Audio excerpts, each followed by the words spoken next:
I would argue that socialization creates far more problems than it solves, and that the modern individual is over-socialized. Exceptional people are built in solitude. That's not popular to hear, but it's true. It's the alone time that you spent when you were a kid that made you good at whatever you are. It wasn't the group time. The group time was spent having too much fun. Most likely, there are a few exceptions, but not many. So I would say in general, socialization is actually the problem that you're trying to avoid, as opposed to the asset that you're trying to bring into it. And the worst kinds of socialization in false little Lord of the Flies type worlds where people are very hierarchical. Who's the prom queen? Who's the football player? Who's the jock? Who's popular? Who's cool? Who's doing drugs? Who's not? All that stuff is nonsense. I mean, the further you get in life, the more of an adult you become, the more you get away from that. I think what everybody craves and this world is lacking are authenticity, originality, intimacy. And these are the domains of artists. And an artist's work is done in solitude. So that's where I come to the conclusion that it is better to be alone and to figure things out by yourself, even if you're going to be wrong, even if you are potentially underperforming compared to teams, than to go into the group, than to read, listen, study, and absorb from others. It's better to go off in the cave by yourself, figure it out, come back out, and try again, and try again, and try again. And that's what inspires people. That's what people want.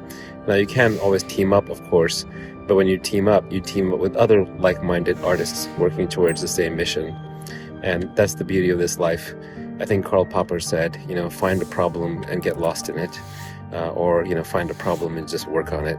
And I think that applies across the board, and that is an artist's motto. Meditation, yeah. Yes, I mean, that's it huge. Works. It's been a lifesaver for me. Oh, I do it, and I do it whenever I get spare time. I was at the doctor's office this morning, and I knew it was going to be 20 minutes, so I just sat there with my eyes closed for 20 minutes, and I meditated. When I was growing up, there was this statement, I think it was Pascal, he said, all of man's problems arise because he cannot sit by himself in a room for 30 minutes alone. And it's very true. I always needed to be stimulated. And when the iPhone came along, boredom was dead. I would never be bored again. Even if I'm standing in line, I'm on my iPhone. And I thought it was great. And when I was a kid, I used to try and overclock my brain, be like, how many thoughts can I think at once? The answer is only one. But I would try to think multiple thoughts at once. And I was proud of that. I was proud that my brain was always running. This engine was always moving. And it's a disease. It's actually the road to misery. And now that I'm older, I realize you actually want to, again, rest your mind. You want to learn how to settle into your mind. And now I look forward to solitary confinement. You leave me alone for a day, it'll be like the happiest day I've had in a while. And that is a superpower that I think everybody can attain. The superpower of learning to be alone and enjoying it. Yeah. Well, I think it's critical, and I do think that these times where you just think about things, just be alone and think about things, are so rare these days. And I think during those rare times is when you really get to understand what you actually believe or don't believe.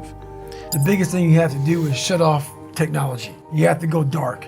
What I mean by that is you have to be quiet in your mind.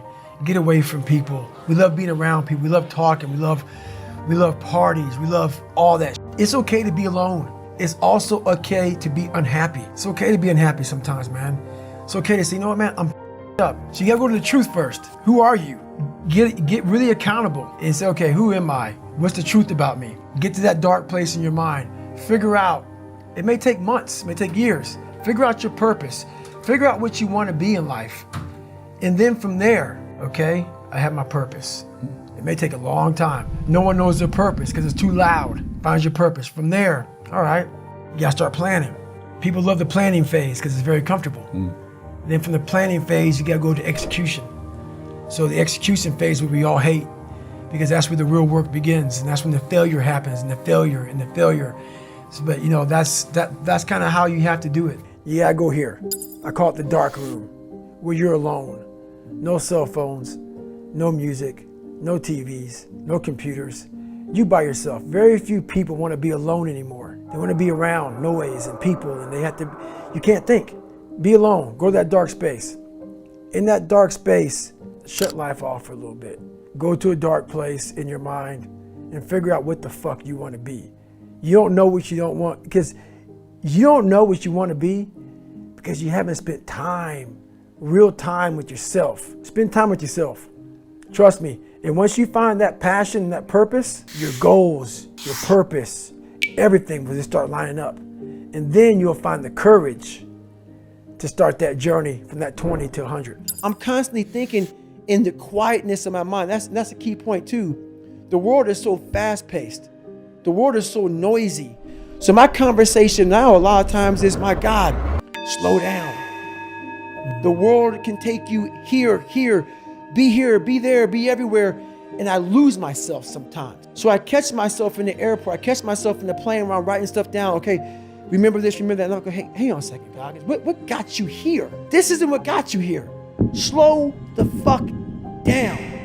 Right now, for you to find greatness in yourself, you're not gonna find it by looking in a book or by even hearing me. I may give you the spark, but you've got to go inside yourself to find it. And that means you gotta be quiet.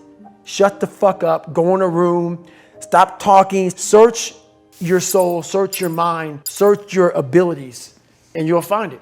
The conversation had to be a real, honest conversation. In the accountability mirror, guess what? I was fat. Don't find a kind word to say that, you know what, I've gained some weight. No, you're fat. When I couldn't read, not like, hey, you know, you have a learning disability. No, I cannot read. I have a 4th grade reading level, I'm struggling. And sometimes I call myself stupid. Not in a way to put myself down. So don't take it like, my God, those are so hurtful. Yeah, they're hurtful, dishonest. The conversation has to become an honest conversation of where you're at mentally. Where am I at mentally? I look like shit. I feel like shit. I'm falling behind in school. I'm lazy. My house is a mess. You have to look at what it is and call it what it is. Don't find words to make yourself feel better. We hang around people that make us feel better, that tell us what we want to hear, not what we need to hear. And so we stay away from those people. And we stay away from those people, like our internal dialogue becomes that kind, it's okay. It's not okay. So that's where it starts. It starts with that accountability of, it's not okay anymore. This can no longer be okay. And calling yourself out for exactly what you are and exactly how you need to fix it. Most people don't want to go to that extra mile. Most people don't want to find that extra because it sucks. It's miserable. It's lonely. You talk about that you were kind of, lonely by yourself. I was the same way. And that used to hurt me growing up. Now I fucking thrive in that shit. That's the only place to be. Well, that was one of the things that is so surprising about growing up through difficulty. So loneliness is one example, right? Mm-hmm. Growing up as a lonely kid. What you realize is a lot of the things that you feared or hated or embarrassed about as a child end up being the genesis of the things that you're most proud about as an adult. Mm-hmm.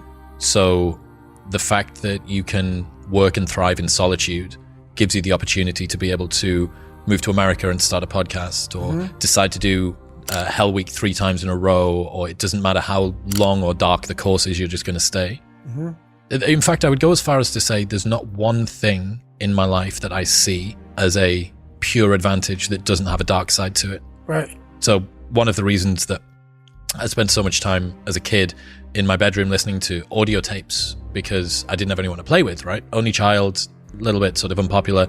Right. So I'd be in my bedroom listening to audio tapes. We go to the library every 2 weeks and we take the tapes back and we get new tapes and I bring them and listen to them again. Right. But you roll the clock forward 20 years and what's the 2023 version of an audio tape? It's a podcast. It's a podcast. That's right. A lot of the things that you love and value in yourself in adulthood are the light side of something that you were ashamed, fearful, disgusted by when you were younger. Yeah. I mean, I think that comes from overcoming.